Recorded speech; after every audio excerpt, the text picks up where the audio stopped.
बंधुओं, शास्त्रों में बड़ी महिमा है किशोरी जी के। पद्म पुराण में तो इतनी सुंदर व्याख्या है किशोरी जी के जन्मोत्सव की। 1000 एकादशी मल्टीप्लाई इंटू 100 कर दो, जितना आएगा इतना फल मिलता है एक राधाष्टमी का व्रत करने से।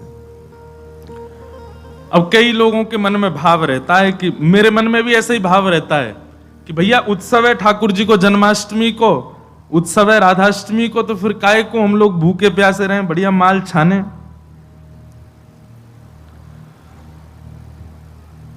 तो भाव तो रहता है, पर शास्त्रों में बड़ी महिमा है। व्रत करने का नियम मूलतः इस भाव से होता है कि भाई जब हम अन्न का सेवन नहीं करते हैं तो अन्न सेवन ना करने से आलस्य जाता है।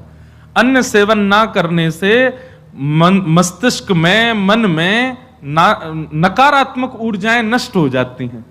फलाहार रहते हैं तो निश्चित ही है ऊर्जावंत होते हैं, तो ऊर्जावंत होंगे तो और बढ़िया उत्सव मनाएंगे। लेकिन बिल्कुल ही आहार ग्रहण नहीं करोगे तब तो फिर मतलब व्रत इसलिए करना है कि उत्सव में आपसे आपकी ऊर्जा पूरी लगे, आलस्य ना आवे, नकारात्मक भाव ना आवे, मन में कोई दुर्भाव ना आवे, इसलिए अन्न का त्याग किया जाता है। बाकी तो उत्सव में तो खूब पाओ धुआंधार, लेकिन व्रत करने से आपके उत्सव में बेहोशी आ रही है महाराज और बिना भोजन किए कुछ तो फिर उत्सव को भंग करने वाली बात हो जाएगी। उत्सव को भंग नहीं, उत्सव को सुंदर बनाने के लिए व्रत करना है। तो राधाष्टमी उत्सव पर इस बार व्रत निश्चित करो, हर बार ही करो। वैसे तो शास्त्रों में दशावतारों में 4 अवतारों के व्रत करने की आज्ञा दी है, रामनवमी और नृसिंह चतुर्दशी, कृष्ण जन्माष्टमी और वामन द्वादशी। लेकिन जब हम रामकृष्ण उपासक हैं तो हमारे भाव में रामकृष्ण दो एक हैं, ये दोनों भी एक हैं और फिर इनकी आह्लादनी शक्तियां भी एक हैं। राधा कृष्ण स्वरूपाम वै कृष्ण राधा स्वरूपिणौ कलात्मानम निकुंजस्थम गुरु रूपम सदा भजे। तो जब किशोरी जी ब्रजमंडल में ठीक ठाकुर जी का ही स्वरूप हैं तो फिर उनके लिए भी ये व्रत की क्रिया करनी है। पद्म पुराण में ब्रह्मा जी ने इसका बहुत सुंदर वर्णन किया है कि भैया व्रत निश्चित करना चाहिए, इतना फल मिलता है, इतना फल मिलता है। लेकिन जब भी फल कोई फल बताता है ना कि महाराज जी ये करने से ये फल मिलता है, ये करने से ये फल, मन में एक ही बात आती है, अगर ये करने से ये फल मिलता है, अगर हम इसके बदले फल की कामना ना करके ठाकुर जी की कामना करें तो हमको व्रत इसलिए करना है हमको श्री जी मिले, हमको व्रत इसलिए करना हमको ठाकुर जी मिले। अक्षय तृतीया के दिन लोग दुनिया भर का दान करते हैं, चावलों का दान कर रहे हैं, अन्न का दान कर रहे हैं, स्वर्ण दान कर रहे हैं, चांदी दान कर रहे हैं, जे दान कर रहे हैं, वो दान कर रहे हैं। हमारे मन में भाव आता है कि भैया वादना नाम को दान करो, जो राह में मिल जाए वही से कहो जय श्री कृष्ण, जो राह में मिल जाए वही से कहो राधे राधे, नाम दान करते चलो। बोले क्यों? बोले अक्षय तृतीया को कछु दान करो तो अक्षय है जाए, तो हम नाम दान करें, हम ठाकुर जी को भजन दान करें, अरे भक्ति दान करें, अपनी भक्ति अक्षय हो जाए, नाम अक्षय हो जाए, प्रेम अक्षय हो जाए, ऐसी अक्षय तृतीया मनाओ। तो कभी भी आपको किसी व्रत या किसी नियम के पीछे फल बताया जा रहा हो, सुन लिया करो, अच्छा इससे ये फल मिलता है, उस फल को गौड़ करके उस फल के स्थान पर किशोरी जी को विराजमान कर दो। हे किशोरी जी, हम राधाष्टमी को व्रत या मारे करेंगे कि हमको आपकी प्रेम लक्षणा भक्ति प्राप्त हो, आपको प्रेम प्राप्त हो, इसलिए हमको व्रत करना है। तो राधाष्टमी उत्सव इस बार भागवत कृपा निकुंज में गिरधर लाल जी का मनाया जाएगा। सुबह 9 बजे से क्रम रहेगा, 8 बजे द्वार खुल जाएंगे, आके बैठ जाना। 9 बजे फिर अभिषेक होगा, टीवी हम लगवा देंगे 2-4 ताकि लाल जी दिखें आप सबको, और फिर उसके बाद बधाई गायन उत्सव आदि चलेगा। 10-11 बजे तक का क्रम रहेगा, ज्यादा लंबा नहीं, छोटा ही क्रम रहेगा। और क्योंकि व्रत रहेगा तो केवल पंचामृत मिलेगा पीवे को, खावे को कछु ना देंगे हम। प्रसाद भी रहेगा, सब लोगों को थोड़ा थोड़ा प्रसाद बाहर ही मिल जाएगा। फिर उसके बाद राधा वल्लभ जी जाइयो, वहां पे ऊधम मचाइयो, बिहारी जी जाइए और सुनिए, राधाष्टमी को हमारे ब्रजमंडल के रसिक शिरोमणि स्वामी श्री हरिदास जी का जन्मोत्सव है। फिर तटीय स्थान जाना, तटीय स्थान जाकर के स्वामी जी महाराज को प्रणाम करके आना, वहां पर खूब निधिवन राज जाना, निधिवन में जाके स्वामी जी को प्रणाम करके आना। राधाष्टमी का उत्सव तो जन्माष्टमी से भी बड़ा होता हमारे ब्रजमंडल में। तो ऐसे राधाष्टमी का भाव। अब कई लोग पूछ रहे हैं कैसे क्रम होना चाहिए, तो देखो ठाकुर जी का जन्मोत्सव मनाया जाता रात्रि 12 बजे, पर किशोरी जी जो हैं ये उदिया भाव से प्रकट हुई, मतलब सूर्य उदय जैसे ही सूर्य की प्रथम किरण पड़ी है पृथ्वी पर, बस हल्के हल्के सूर्य उदय हुआ, तभी किशोरी जी का प्रादुर्भाव हुआ। तो एक प्रकार से नेक्स्ट सुन लो, ताली बाद में बजा ली। सुबह 4:30 बजे, 4-4:30 बजे आप सबको, अगर घर में किशोरी जी विराज रही हैं स्वच्छंद भाव से, तो किशोरी जी को अभिषेक करना। वैसे हम तो दोनों उनको ही कर दें, जन्माष्टमी पे भी युगल सरकार घर के ठाकुर जी जो हैं युगल राधा कृष्ण उनको करें, और राधाष्टमी पर भी दोनों उनको ही करें। अगर घर में केवल लड्डू गोपाल विराज रहे, केवल ठाकुर जी मुरली मनोहर लाल जी विराज रहे, त्रिभंगलली ठाकुर जी, तो भी उनको अभिषेक करो, उन्हीं को ही श्री जी स्वरूपा मान करके उनको अभिषेक करो। वैसे तो नियम ऐसा है कि जन्माष्टमी और राधाष्टमी को रात्रि भर जागरण करो, रात भर उत्सव करो, रात भर नाचो गाओ आनंद करो, किशोरी जी को प्रादुर्भाव होगा। और किशोरी जी वास्तव में सेनावस्था में हो, कमल के पुष्प ले आओ और सुंदर सुंदर कमल के पुष्पन के बीच में किशोरी जी के श्री विग्रह को विराजमान रखो, वही में ही पौढ़ाओ, क्योंकि ऐसा भाव शास्त्र में है कि कमल के मध्य से ही किशोरी जी प्रकट भई। तो कमल मध्य में किशोरी जी को विराजमान करो, घर पे ठाकुर जी हैं तो ठाकुर जी को विराजमान रखो। और प्रातः काल 4 बजे है तो महाराज शंखनाद करो, बधाई गायन करो, सुंदर घंटे घड़ियाल नगाड़े आदि बजाओ, वाक्य बाद में दीप प्रज्वलन करके किशोरी जी को प्रादुर्भाव करो। फिर वाक्य बाद पंचामृत अभिषेक करो, पंचामृत अभिषेक करवे के बाद में सुंदर किशोरी जी को श्रृंगार करो, श्रृंगार करवे के बाद भोग धराओ, भोग धरा करके फिर किशोरी जी की आरती करो। आरती करने के पश्चात फिर खूब नाचो, इतने नाचो इतने हम तो अभी जयपुर में एक बात कह के आए, उत्सव तब तक मत मानो कि नाचते नाचते उत्सव करते करते डॉक्टर के पास नहीं जाना पड़ जाए। अगर आपको दवाई नहीं लेनी पड़ी तो समझो उत्सव मनाया ही नहीं आपने। शादी ब्याह होता है घर में, तो लड़की का जो भाई होता है या लड़की के पिताजी, लड़की के मामा, लड़की पक्ष के, लड़का वाले तो ऊधम करें, लड़की वाले इनकी कमर कसे, उनके जेब में 2-4 दवाई पड़ी रहती है, सिर दर्द की, पेट दर्द की।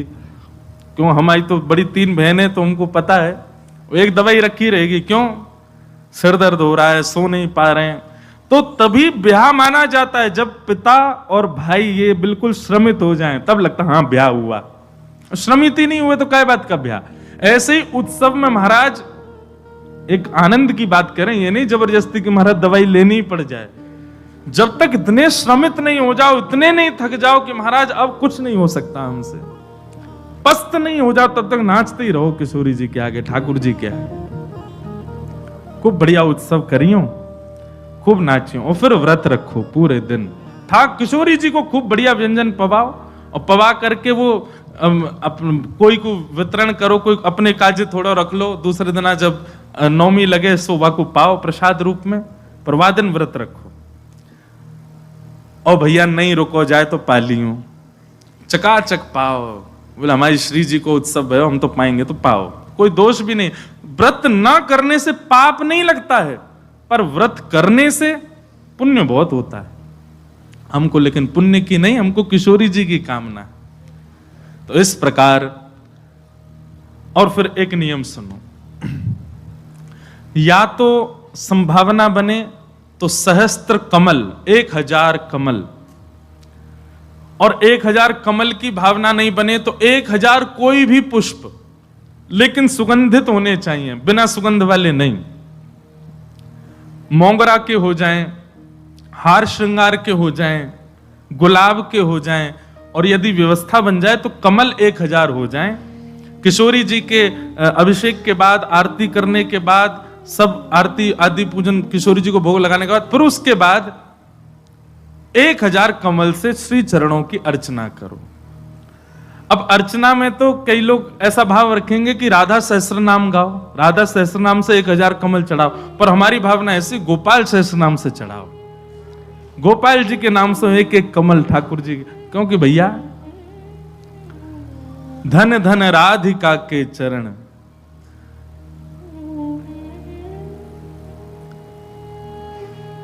परमानंद दास जी का पद है, और उसी पद में कहते हैं श्याम जिनकी शरण। अरे कथा तो यहां तक आती है कि किशोरी जी के सदा चरणन में ठाकुर जी रहे। कैसे अद्भुत चरण है हमारी श्री जी के।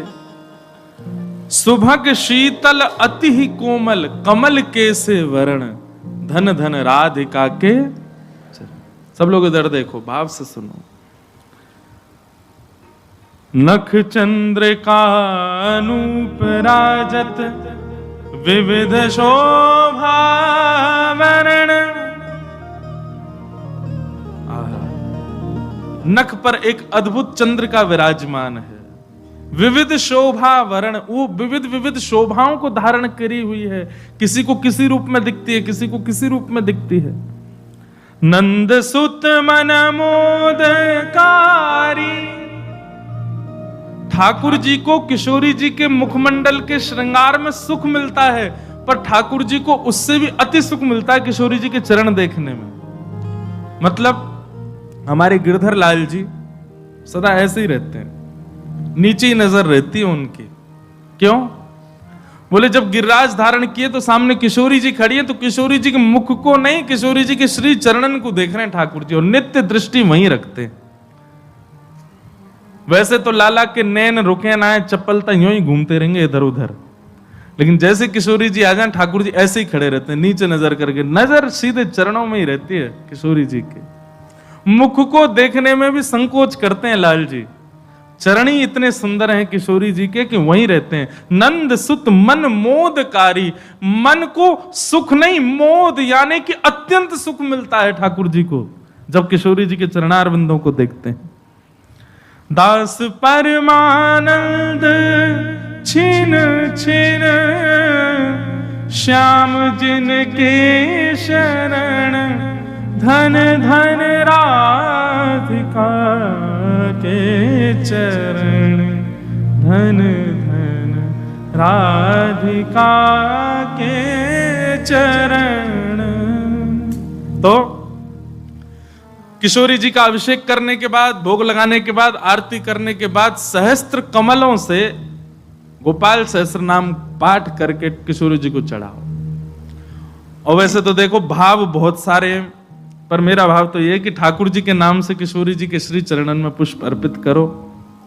पर यदि राधा सहस्त्र नाम से भी करोगे तो कोई दोष नहीं, बल्कि किशोरी जी तो सब सखियों से कहती रहती हैं, बोले कि हमारे बीच में रहो तो राधा राधा नाम उच्चारण करते रहा करो। तो ललिता जी ने एक बार पूछी, बोले हे श्यामाजू, आपके निकुंज में बैठ करके राधा राधा क्यों बोले? आपको इतनो प्रिय अपनो ही नाम? बोले मोह को प्रिय ना है, तो बोले मेरे चित्त में श्याम सुंदर बैठे उनको प्रिय है। तो राधा राधा आप उच्चारण करेंगे तब मेरे चित्त में विराजमान ठाकुर जी सुनेंगे तो उनको सुख मिलेगा, उनके सुख के लिए मेरो नाम गाओ। तो यदि राधा सहस्त्र नाम से भी अर्चना करो तो भी ठाकुर जी प्रसन्न होंगे, और गोपाल सहस्त्र नाम से करो तो श्री जी प्रसन्न होंगे। तो दोनों भाव से आपको जो बढ़िया लगे। और कई भगत तो ऐसे भी यहाँ बैठे हैं, वो तो 2000 कमल लाएंगे, पहले राधा सहस्त्र नाम फिर गोपाल सहस्त्र नाम, दोनों उनको प्रसन्न कर देंगे। तो इस प्रकार किशोरी जी का भाव रखना और फिर पूरे दिन बढ़िया उत्सव मनाना।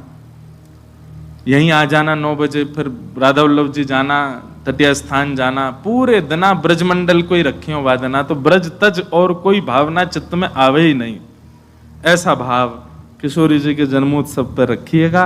आप सब लोग खूब भाव से राधाष्टमी जन। और एक बात तो मैं भूल ही गया, हाँ, दान जरूर करना। ब्राह्मणों को बुला करके, घर में कुछ संत जनों को बुला करके, स्वयं मत पाना पकवान, उनको पवाना, उनको खूब दान दक्षिणा देना।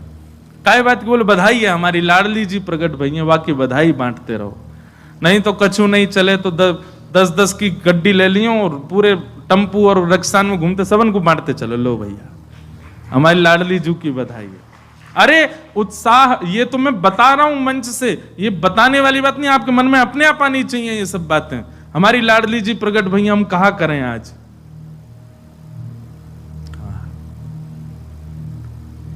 सब मत हैं हमारे शास्त्रों में कि भैया ठाकुर जी से 1 वर्ष बड़ी हैं लाडली जी।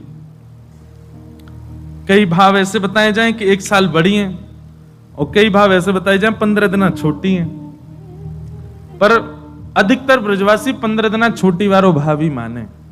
लाडली जी नेक छोटी हैं लाडली ठाकुर जी से,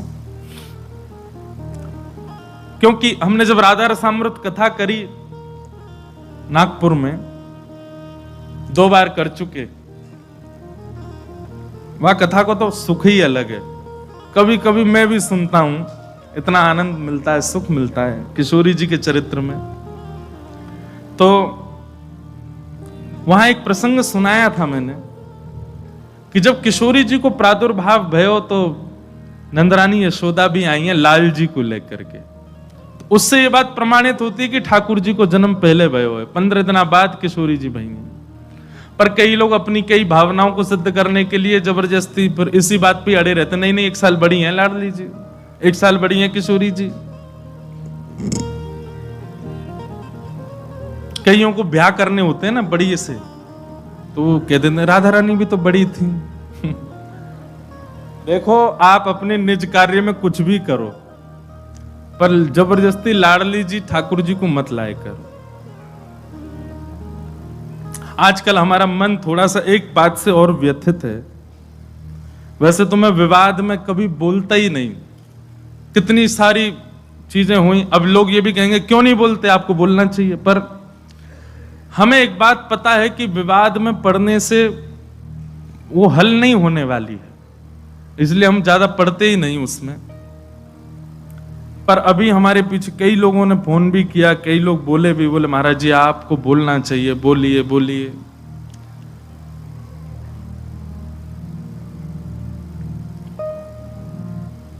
अभी कुछ जो हमारे आजकल के लोग हैं ना, कुछ वेस्टर्न कल्चर को फॉलो करने वाले, अब वो वृंदावन की तरफ रुझान तो रखते हैं, पर रुझान किस लिए रखते हैं, उसमें भी व्यापारी देखते हैं। कोई ऐसी कंपनी है जिसने अपने वस्त्रों के बेचने के लिए हमारी ब्रज की लीलाओं का भाव रखा। एक विचार करो मन में, हरिराम व्यास जी की एक पंक्ति में लगभग हर कथा में गाता हूं, और उस पंक्ति में एक बात हरिराम व्यास जी कहते हैं, जहां श्री राधा चरण रेणु की कमला लेत बलैया। कमला यानी कि लक्ष्मी को भी किशोरी जी की स्वच्छंद बलैया लेने का अधिकार नहीं है। किशोरी जी भी जब उठ करके चली जाती हैं तो उनके अंकित चरण रज की बलैया लेती है लक्ष्मी। उन किशोरी जी को आप किस रूप में दिखा रहे हो? और ये फिल्म वाले लोग ये पहली बार नहीं, हमेशा ही करते हैं। राधा रानी के नाम पर कुछ भी बोलते हैं, ठाकुर जी के नाम पर कुछ भी कहते हैं। पाप नहीं, ये महापाप की श्रेणी में आता है। असंख्य गौ हत्या का पाप लगेगा इन सब कार्यों को करने से, असंख्य ब्रह्म हत्या का पाप लगेगा ठाकुर जी की लीलाओं को छेड़ने से। हमारे वृंदावन में कितने कितने कितने भाव से किशोरी जी की सेवा। बिहारी जी विराज रहे हैं, किशोरी जी कहां है? गादी जी के रूप में ऊपर से घूंघट करके विराज रही हैं। राधा वल्लभ जी में चूड़ामणि के रूप में विराजमान है, घूंघट करके विराज रही हैं। राधा वल्लभ श्री राधा रमण जी में नाम रूप से विराजमान है, चूड़ामणि घूंघट करके विराज रही हैं। जहां किशोरी जी के दर्शन का अधिकार मुझको और आप सबको नहीं है, वहां किशोरी जी को किसी को भी किसी प्रकार के वस्त्र धारण करा करके आप स्वरूप प्रकट कर दो, ये अच्छा तो नहीं। और केवल वैसे तो कभी लीला सुनी नहीं, वैसे तो कभी कथा सुनी नहीं, वैसे तो वृंदावन भी नहीं आए हैं कभी, किशोरी को जाना नहीं, सखियों को जाना नहीं। उनसे पूछ लिया जाए कि अष्ट सखियों के नाम ही बता दो, नहीं जानते। अष्ट सखाओं के नाम ही बता, केवल अपने व्यापार को बढ़ाने के लिए किशोरी जी और ठाकुर जी के भावों को ले रहे हैं। किशोरी जी और ठाकुर जी तो बड़े दयालु हैं, बड़े कृपालु हैं, कुछ नहीं कहेंगे, पर ये जो अष्ट सखियां हैं ना, और ये इनके चरणों के सदा दास बने हुए जो नक्षत्र आदि हैं, किसी दिन ये कुंपित हो गए, ऐसे मुंह के बल गिरेंगे कि उठ नहीं पाएगा कोई।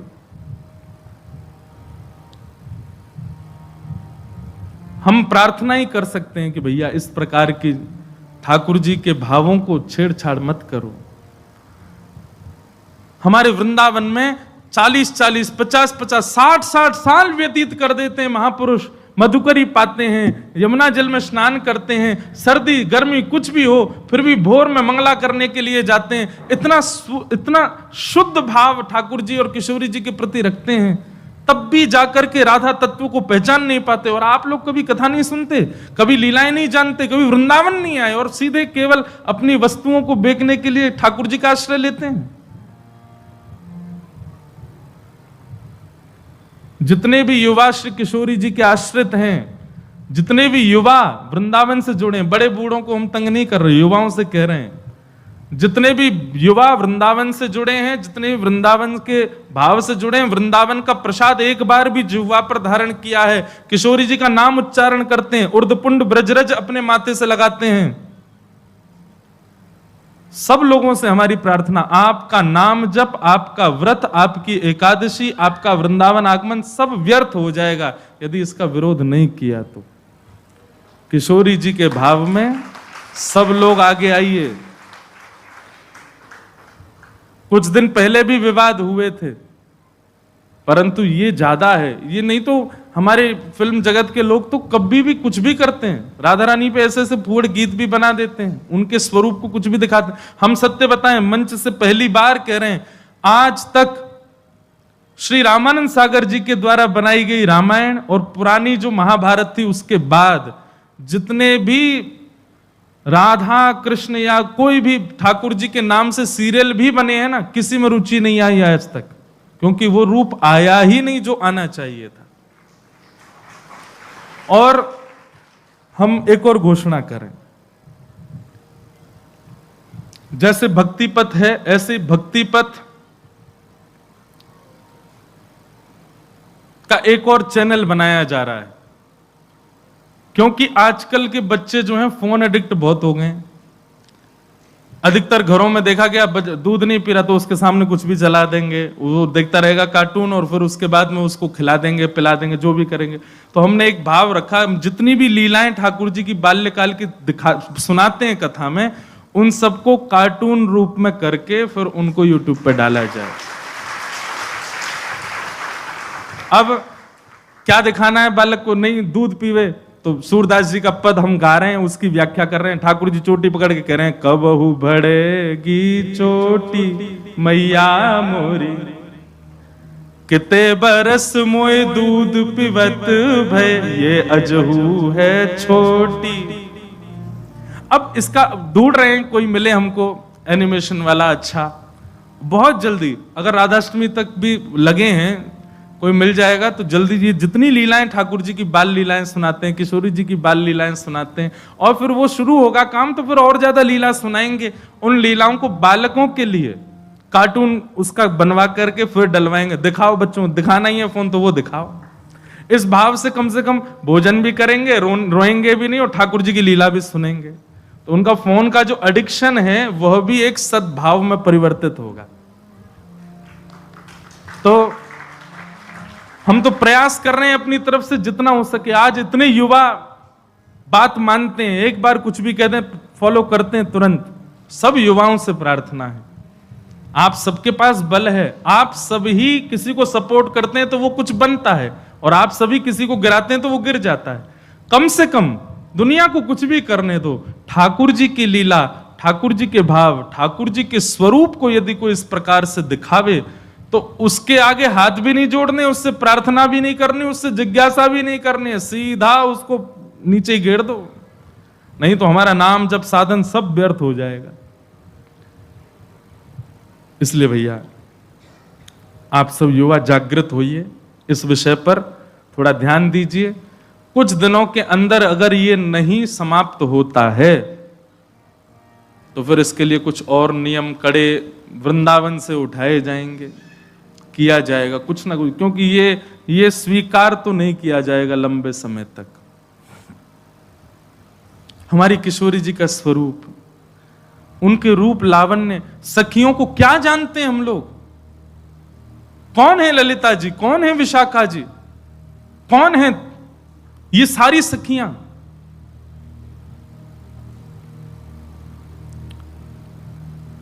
ये सब ऋषि मुनि महर्षि ना जाने कितने वर्षों की तपस्या करते हैं, तब जाकर के इन स्वरूपों में आकर के ठाकुर जी के साथ विहार कर रहे हैं। इसीलिए भय लगता है अधिकतर ठाकुर जी की रास लीलाओं को मंच से बोलने में। क्यों? क्योंकि हम लोग इस प्रकार की छवि बना लेते हैं। जिन किशोरी जी का रूप देख करके, अरे जिन किशोरी जी के नख चंद्रिका को देख करके मानव के चित्त से भयंकर रोग काम नष्ट हो जाता है, उन सखियों को आप उस रूप में दिखा रहे हो। इसीलिए तो हमारे यहां की रसोपासना को बार बार आचार्यों ने कहा, इसको गोपनीय रखो, इसको गोपनीय रखो, इसको गोपनीय रखो, इसको सबके सामने मत बोलो। संसार के लोग बड़े विचित्र हैं, ये किसी भी रूप में दिखा सकते हैं, किसी भी रूप में चिंतन कर सकते हैं।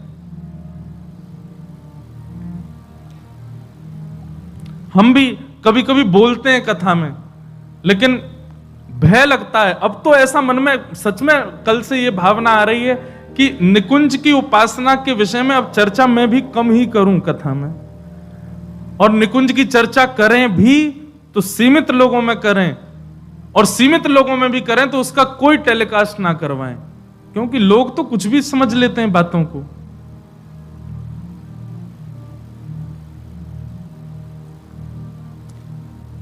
इसलिए भैया, जितने भी युवा यहां सुन रहे हैं या लाइव में सुन रहे हैं या कहीं भी सुन रहे हैं, पूर्ण विरोध कीजिए। ये जो भी ब्रांड है या जो भी लोग हैं, जो भी इस प्रकार के ठाकुर जी के रूप पर, नाम रूप लीला और धाम, इन चारों पर यदि कोई भी दुष्प्रचार दुष्प्रभाव करे तो अपने माथे का तिलक मिटा दीजिएगा, अगर आप उसको ना रोक सकें तो। मधुकर शाह अकबर के यहां गए। मधुकर शाह हरिराम व्यास के शिष्य थे। मधुकर शाह जी को जब दीक्षा प्रदान की तब से तिलक उर्दपुंड धारण करते थे। कहां के? ओरछा के राजा। जब अकबर के यहां पहुंचे तो अकबर ने मन में विचार किया कि शायद मुझे दिखाने के लिए जबरदस्ती बड़ा बड़ा तिलक लगा के आते हैं। तो अकबर ने जबरदस्ती कहा, भाई कल एक सभा होगी, उसमें दुनिया भर के राजा आएंगे, अगर किसी भी राजा को सांप्रदायिक रूप में मैंने देखा तो मैं अपनी तलवार से उसका सर धर अलग कर दूंगा। तो कितने सारे वहां गए थे, कोई टीका ही लगाते थे, कोई त्रिपुंड ही लगाते थे, कोई कुछ न कोई। राजाओं को, आप पुराने राजाओं का किसी का भी माथा सूना नहीं देखेंगे, या आजकल के मानव माथे सूने से रहते हैं। नहीं तो माथा सूना रखना भी शास्त्रों में निषेध बताया गया है। जिसका माथा सूना हो, सुन लो, उसको यदि कोई भजनानंदी व्यक्ति देख ले तो उसका भजन कम हो जाएगा। इसलिए माथा सूना, जिसका माथा सूना है उसके ऊपर तो क्या ही प्रभाव होता होगा, कुछ नहीं तो एक बिंदी रखनी चाहिए। तो प्राचीन काल के राजा सब लगाते थे, केवल मुगल राजा जो थे ये तिलक नहीं धारण करते थे। तो कह दिया कि महाराज, अगर कल किसी का सांप्रदायिक तिलक या जातिवाद या फिर किसी प्रकार के धर्म का स्वरूप मैंने माथे पर देखा तो मैं सर धर से अलग करवा दूंगा। डर के मारे कई राजाओं ने अपना तिलक उतार दिया। दूसरे दिन सभा में बिल्कुल महाराज साफ माथे से आए, लेकिन मधुकर शाह और दिन से भी भारी और मोटा तिलक लगा के आए। और जैसे ही आए तो राजा ने भी स्पष्ट मधुकर शाह को नहीं कहा, बोले मुझे कुछ लोग दिख रहे हैं तिलक धारण करके आए हैं, मैं तलवार निकाल करके उनका सर धर से अलग कर दूंगा, उससे पहले समय दे रहा हूं, जाकर के जल से अपना माथा धो के आओ। मधुकर शाह ने भी अपनी तलवार निकाली, बोले कि जब तक तिलक मस्तक पर है तब तक तो तेरी तलवार मेरा गर्दन छू नहीं सकती, तिलक मिटने के बाद तेरी तलवार जरूर मेरे गले तक आ जाएगी। तो राजा भूल जाना कि तुम मेरा गला सर धर से अलग कर दोगे। तिलक जब तक है, मेरे गुरु के पाद चिन्ह जब तक मेरे माथे पर विराज रहे हैं, युगल सरकार के चिन्ह जब तक माथे पर विराज रहे हैं, तब तक तेरी तलवार नहीं छू सकती। और तुम चाहे सभा से बेदखल कर दो, हम तिलक नहीं उतारेंगे। पूरी सभा में मधुकर शाह तिलक में ही बैठे रहे, राजा की हिम्मत नहीं हुई कि उनको ऊपर प्रहार कर सके। तो तिलक है, नाम है, लीला है, रूप है। कई लोग रूप धारण करते हैं केवल वृंदावन में, बाहर जाते ही फिर जीन्स, फटी जीन्स में आ जाते हैं, बाहर जाते ही फिर बदल जाते हैं। क्यों? ये तो वृंदावन के लिए बस हमारा, काय को? ठीक है, ऑफिस के, कॉलेज के लिए इतनी तो मैं भी ज्यादा पीछे नहीं पड़ूं, पर अपने रूप स्वरूप को वैष्णव एक बार यदि बनाया तो नित्य वैष्णव भाव में ही रखो। ये कोई फैशन नहीं है कि आप कभी भी धारण करो, कभी भी उतार दो, नित्य रहो ऐसे ही। अरे ज्यादा अच्छा अच्छा पहनने का शौक, इसमें ही पहनो, लेकिन रहो ऐसे ही।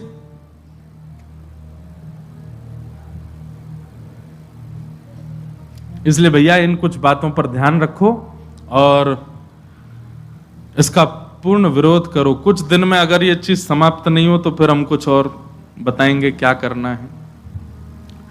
तो इस बार की राधाष्टमी खूब भाव से मनाओ, खूब आनंद से मनाओ, किशोरी जी का अभिषेक करना।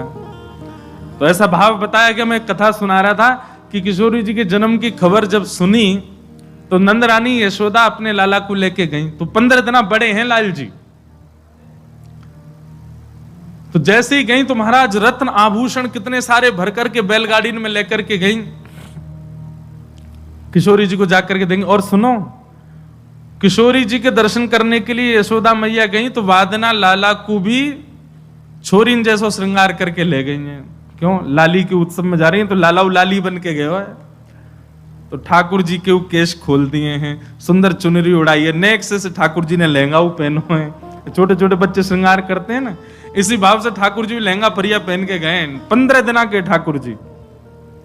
आहा, नंद रानी यशोदा नंद बाबा को आते देख बरसाने में और झूमन लगे सब लोग, जय हो जय जयकार करने लगे नंद के लाला की जय। क्योंकि अभी तो वृंदावन में, गोकुल में भी उत्सव चल रहा हो ठाकुर जी को, उत्सव के बीच में ठाकुर जी गए किशोरी जी के उत्सव में। ये भाद्रपद कितना सौभाग्यशाली है, पूरा ब्रजमंडल उत्सव मना रहा है। एक तरफ श्री जी की, एक तरफ ठाकुर जी की बधाई गायन चल रही है। ठाकुर जी को लेकर के जैसे ही गई, खूब स्वागत सम्मान भयो। महाराज दुनिया देखवे के काजे आई, बड़े बड़े सुंदर रत्न, बड़े बड़े सुंदर आभूषण लेकर के यशोदा मैया आई हैं कीर्ति मैया को देवे के काजे। अंतःपुर में लेकर के गई, स्वर्ण के पलना में झूल रही है नन्ही सी किशोरी जी। जैसे ही जाकर के यशोदा मैया ने किशोरी जी को दर्शन किया है, किशोरी जी के रूप लावण्य को देख करके, मुखमंडल की कांति देख करके नेक सी, अरे लाल जी 15 दिन के, किशोरी जी तो कछु घंटान की हैं बस अभी। जबकि बालक जब जन्म लेता है उस समय उसके रूप लावण्य इतना मधुर नहीं होता, वो सामान्य से ही रहे, नेक से बालक रहे। पर किशोरी जी का रूप इतना सुंदर, इतनी सुंदर तेज कांति मुखमंडल पर दिख रही है, ऐसे सुंदर कटाक्ष नेत्र हैं, ऐसी सुंदर नासिका, ऐसे सुंदर कपोल हैं, इतनी प्यारी हमारी श्यामा जो लग रही हैं कि उनको अभी तक तो नीलमणि ही सब कछु है यशोदा मैया के लाला को। यही है मेरो सबसे प्यारो मेरो लाला, या लाला तो बढ़िया तो कोई है ही नहीं है, ये तो मेरे हृदय को तारो है, ये तो मेरे हृदय की मणि है।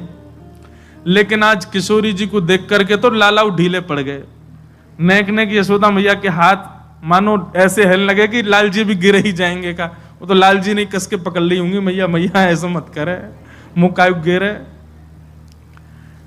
यशोदा मैया ने मन में भावना रखी कि हमारी वृषभानु नंदिनी के काजे जितनी सामग्री हम लाए हैं वो तो इनके योग्य ही नहीं है। अरे वो सब तो हमारी लाडली जी के लायक है ही नहीं है। कहां वर्णूं या रूप को, कहां वर्णूं या स्वरूप को।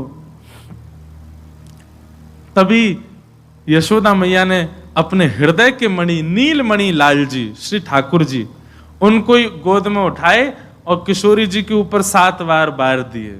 और वही बार करके महाराज अपने ठाकुर जी ही श्री किशोरी जी के चरणन में पधरा दिए। बोले यही सबसे सुंदर उपहार है कि हमारो लाला ही नित्य किशोरी जी के चरणन में विराजे। चरणन में पधरा दी। कई हमारे नाथ द्वारा के कई निकुंज उपासना के चित्र हैं ऐसे कि श्री किशोरी जी पलना में पौड़ी और ठाकुर जी चरणन में पौड़े हुए हैं। कौन? बोले यशोदा मैया ने न्योछावर कर दी अपने लाला, और न्योछावर करके महाराज यशोदा जी तो नाचन लगी, आनंद करने लगी। तभी सब सखीन में आपस में अरे राम जी कहा भयो? बोले यशोदा मैया के 80 बरस बाद लाला भयो, और लाला ला करके भेंट में दे दियो किशोरी जी को। अब कहा होएगो, लेकिन नंद बाबा यशोदा तो आनंद में हैं, खूब भर गए, भेंट कर दी है किशोरी जी को ही। तभी कीर्ति मैया के मन में आयो कि मेरे लाली भैया एक लाला लाली है वे को कहा सुख होवे, ये मैं जानू, ये तो प्रेम बस में है करके प्रेम भाव में आकर के इनने लाला न्योछावर कर दियो। तभी कीर्ति मैया ने यशोदा जी को हाथ पकड़ो, बोले आपने बड़ी अद्भुत भेंट प्रदान करी, नीलमणि हमारी लाडली जी को प्रदान कियो, हमारी लाली को प्रदान कियो, अब बधाई तो ले जाओ। तो बोले कहा, तो बधाई के रूप में लाला लाली दोनों ही दे दिए यशोदा जी को, लो ये बधाई है। जे दोनों ऐसे युगल बने रहें, इन दोनों में कभी भेद नहीं आवे, ये दोनों एक दूसरे के पूरक बने रहें, बधाई के रूप में लाला लाली दोनों दे दिए। बताओ, अब यशोदा मैया बोली अब ये दोनों एक है गए, बधाई हमको मिल गई, अब इन दोनों एक है वे की भेंट ले लो, दोनों उनको तुम्हें दे दें। यशोदा मैया कीर्ति मैया बोली जय चलते रहेगो। तो भैया ये हमारे ब्रज की उपासना के भाव हैं। गर्ग संहिता, पद्म पुराण, ब्रह्म वैवर्त पुराण आदियों में किशोरी जी की लीलाएं बड़ी अद्भुत रूप से बताई गई। पर वेदव्यास जी जानते थे हम लोगों की संकीर्ण बुद्धि को, वेदव्यास जी जानते थे हम लोगों की बुद्धि कितनी दूषित होने वाली है। इसी भय के कारण श्री शुकाचार्य जी ने श्रीमद् भागवत जी में अत्यंत प्रकाश नहीं किया, बहुत सूक्ष्म प्रकाश किया। जहां सूक्ष्म प्रकाश किया वहां ये हाल कर दिया हमने। यदि भागवत जी में भी किशोरी जी का प्रकाश स्वच्छंद रूप से कर दिया होता तो कलयुग प्रारंभ होते ही घोर कलयुग आ जाता। इतने दूषित हैं हम लोग। उनके रूप माधुरी, उनकी लीला माधुरी को समझने में हम असमर्थ हैं। ऐसे किशोरी जी को बारंबार प्रणाम करें, बारंबार वंदन करें। और भैया हमारी आपसे प्रार्थना, निकुंज की कथा, निभृत निकुंज की कथा और जो भी भाव आप बिल्कुल अंतरंग विलास के यहां सुनते हैं, उनको अंतरंग ही रहने दो, उनको ज्यादा प्रकट मत किया करो। ये जैसे जैसे कलयुग आगे बढ़ेगा, ये अभी तो प्रारंभ है, आगामी समय में तो ये निश्चित है कि बहुत और भी कुछ अनर्गल करने वाले हैं। इसलिए इसका ज्यादा प्रकाश ना किया जाए।